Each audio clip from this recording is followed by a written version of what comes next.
it's very important that we have all sorts of voices represented in both government and opposition. I always say I wouldn't want to have a legislature full of 19-year-olds, but I also wouldn't want to have a legislature full of 89-year-olds. Mhm. There are incredible conservative voices, and I hope to be one of those, representing a generation of young people who see that the lie of socialism has led to terrible job outlook for their generation, and we've seen the failures of cancel culture.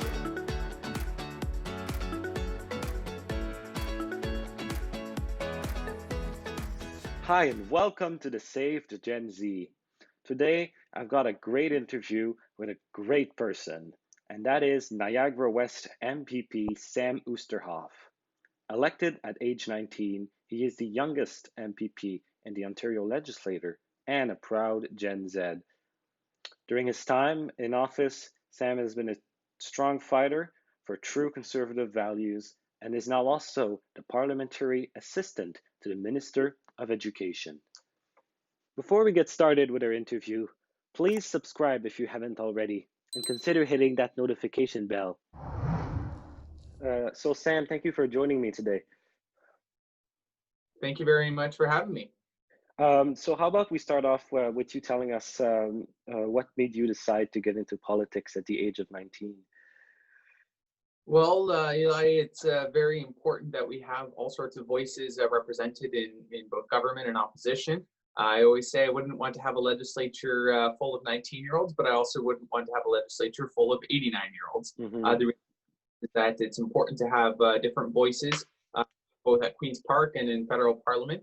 And so I ran for the Progressive Conservative nomination because, first of all, I believe it's important to have strong, principled voices, but I also believe it's important to have representatives who will fight to represent the issues that their constituents care about. And my riding is a conservative riding. It's a riding that believes in the importance of strong values and the importance of freedom of religion, of speech, of expression, of opportunity, of fiscal responsibility, and those values were not being represented very well by the candidates who are running for the nomination in this particular riding. So I ran because I want to make sure that my riding and the people of my riding are well served by someone who will return their phone calls, who will knock on their door, hear what their concerns are, and fight for their top priorities and the things that matter to them, not to insiders in Toronto.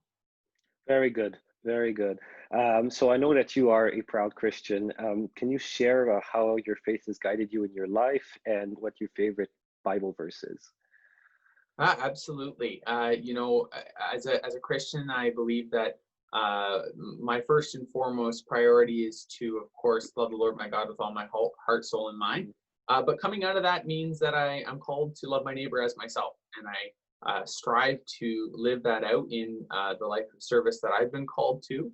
That includes looking after the most vulnerable in our society, thinking of those who may fall in the cracks, and also recognizing that means I'm called to uphold integrity. I'm called to live a life and to show in my political leadership and in my personal life an attitude of humility, an attitude of looking out for others, and also thinking about what that means for good government, right? A good government, the first principle of good government is to do no harm, and I believe that's a principle that is also very much seen in my faith, and so wanting to bring that to bear in all aspects of my service for my community and my neighbors comes from those principles.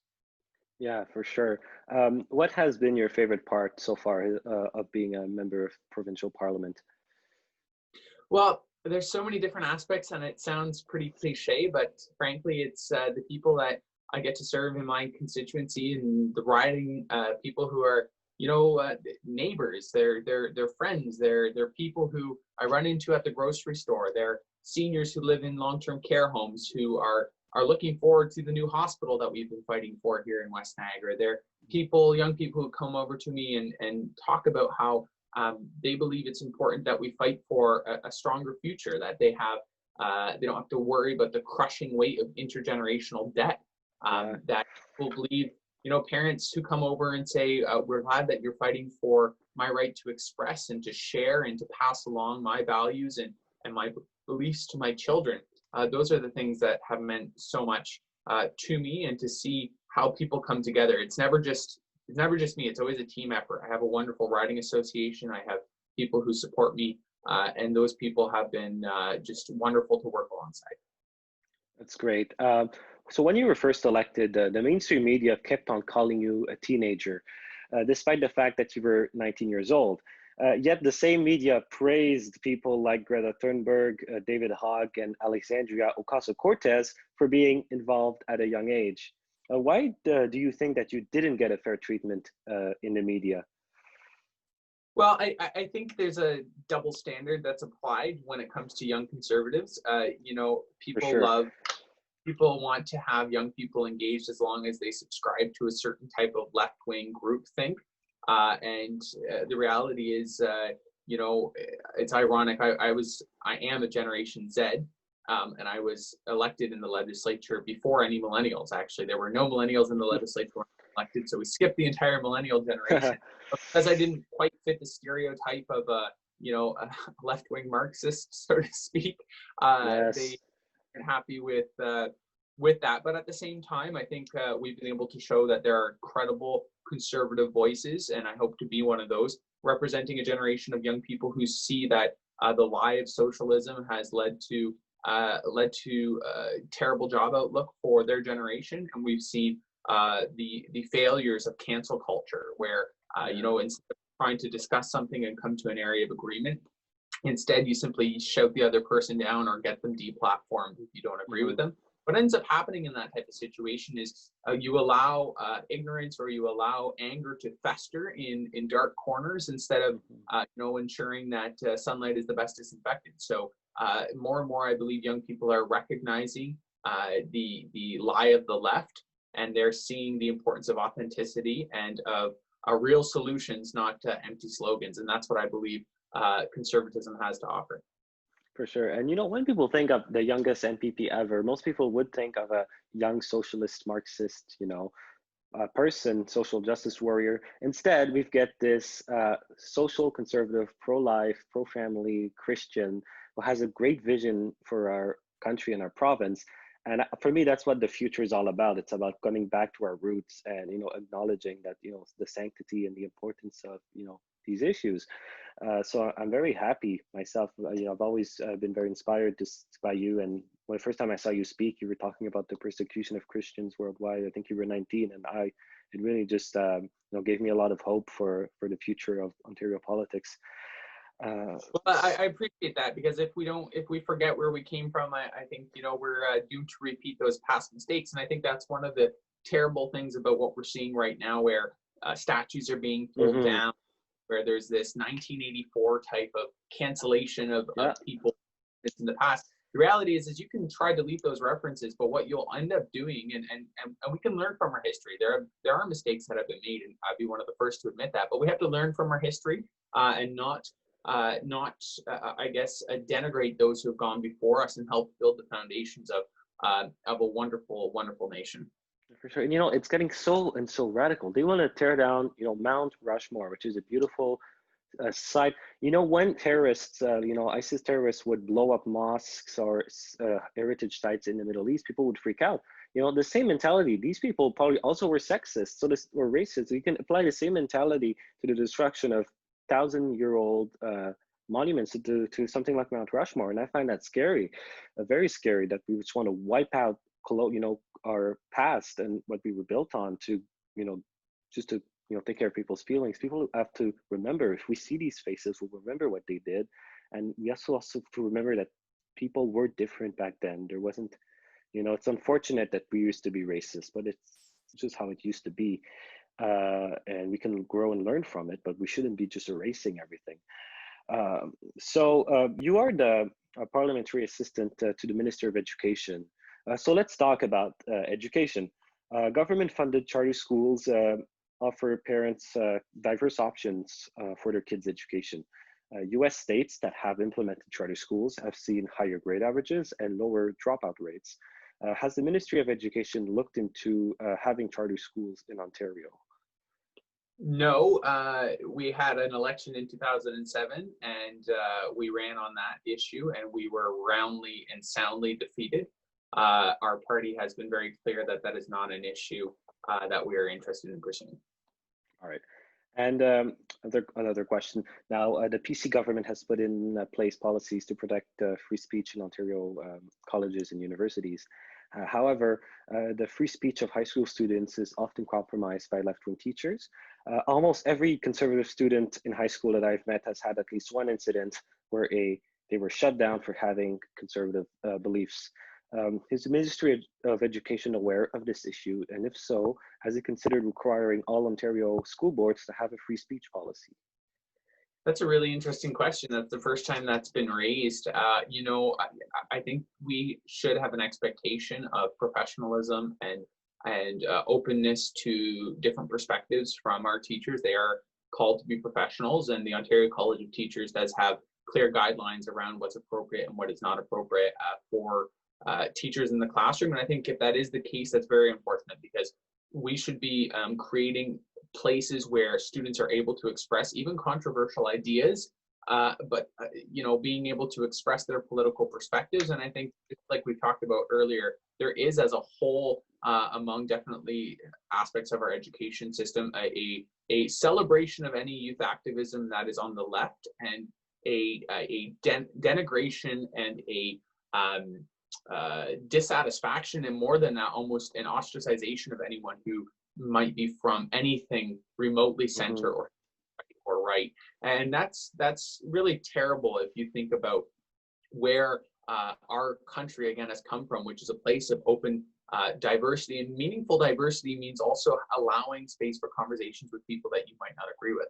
So our teachers obviously do good work, but we also recognize that we need to encourage and foster a culture of conversation, and a culture of an ability to respectfully disagree with each other, to respectfully challenge assumptions, and respectfully engage with topics that might be difficult. But after school, if that there isn't that ability, then that's very concerning about the ability of young people to engage with others who might think differently than them. Yeah, for sure.